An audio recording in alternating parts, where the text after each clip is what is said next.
Welcome back to the neighborhood, boys and girls. Our first guest of the night is Tory Schroff from the Schroff Group. Tory, welcome to the neighborhood. Thanks so much. Awesome.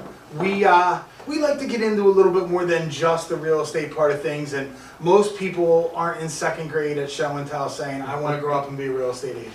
So talk a little bit about pre-real estate Tory Schroff and how you got to this point in your journey. Yeah, so going through college, I actually was studying biology. Wanted to do marine biology and swim with dolphins, but you know, way cooler than real estate. Yeah, definitely cooler, but you know, a lot of times it doesn't pay the bills. So you know, a lot of the jobs that you'd find would be like lab jobs where you're just doing you know, minimal work and you know, minimal pay. So kind of started shifting towards sales, thinking I could take my biology degree and kind of go into like you know, medical sales of some sort.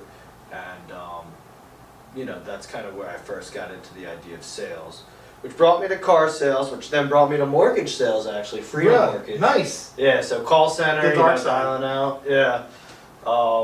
But eventually realized, you know, like I wanted to be out and about more. I'm more of like an active person. Sure. A couple friends of mine were flipping houses back then, and you know, just at the time, my sister actually was the one who introduced me to my broker, Bill. And you know, from there, the rest is history. You know, we just got up and running, and you know, realized it was a good fit, and you know, developed a passion for it. Nice. Now you have your own group now that you work with. Yep, we're the Schroff Group. Nice. Schroff Group, 5 strong now. Nice. And you work for ReMax? ReMax Hometown. ReMax Hometown? Nice. Yep. Nice. And what attracted you to the ReMax? I always wonder about people's, you know, opinions on things, because some people are like, I gotta go with a big name, and other people are like, I don't really care about the big name, I just want this. What was the first thing that you saw that was like, hey? Yeah, well, I guess the first thing I'll say is it was kind of what came to me, in the sense that the people I knew, they were at ReMax. Okay. So I kind of flowed into it that way. But with that being said, what makes me stay at ReMax, I do believe that a strong brand is important. Nice. You know, with anything.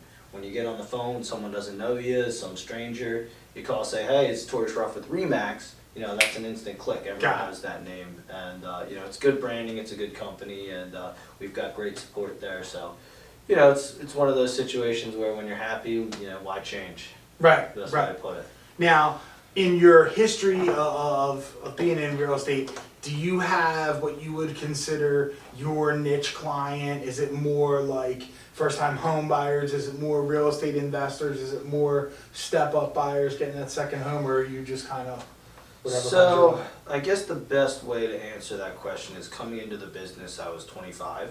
Okay. So a lot of people that I knew were first-time home buyers. Gotcha. So that's really where I got my start, is working with a lot of first-time home buyers. You know, which developing over time, you know, being in the business 5 years now, those people start to sell. Sure.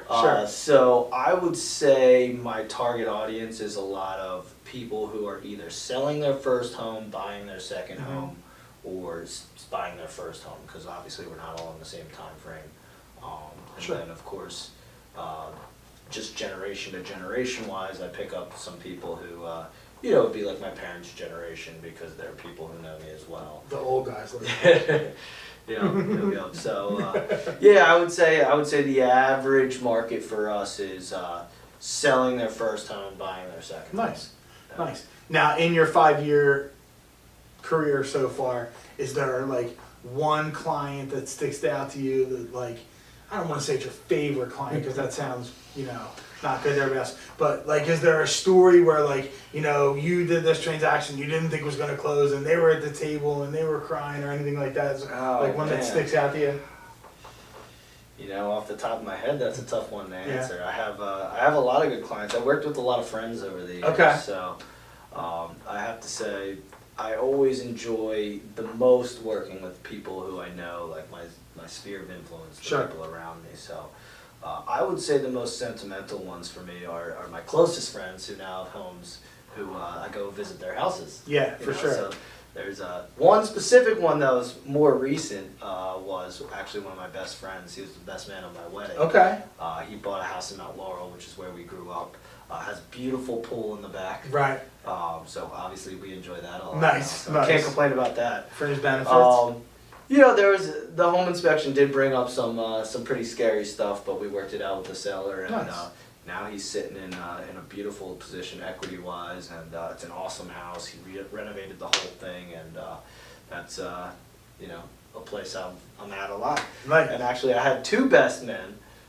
So both of them bought Both of houses. them bought houses, And we yeah. hang out at both of those houses. All So, right. you know, to throw them both in there. There you go. So yeah. No favoritism. Yeah, no favoritism. No favoritism. Nice. They're both nice houses, and I like to frequent both of them fairly often. Cool. So I'd say those are probably the ones that tore at my heartstrings the most. Awesome.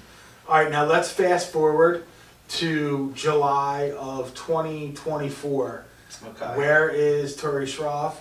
What are you checking off your boxes of goals in the next 2 years, and what do you hope to achieve? So I guess the best way to answer that is we're a really new team. We just started becoming a team within the past 2 years. Okay. 2020, I hired my first agent, Monica, and she's been exceptional. Nice. And she's kind of like grown right into it, which is great.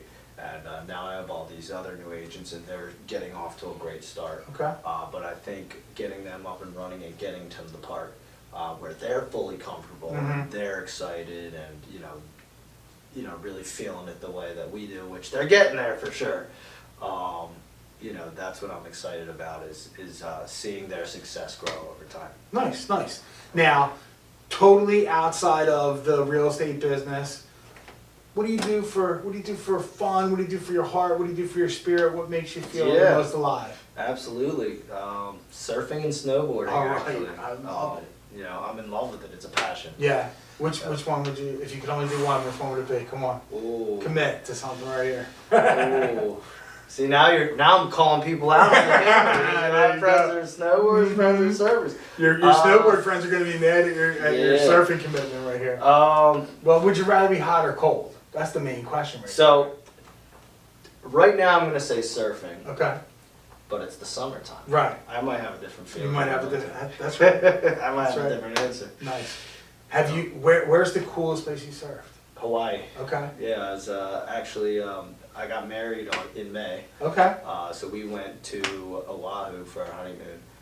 There's a wave out there. It's called Pipeline. Mhm. It's actually like the most famous surf wave in Sure, the world. If you sure. look it up, it's pretty crazy. Yeah. That's not what we were experiencing while we were there. It was very small comparatively, but So we you have to say you. actually got to surf the Pipeline Beach. Nice. It's a nice claim.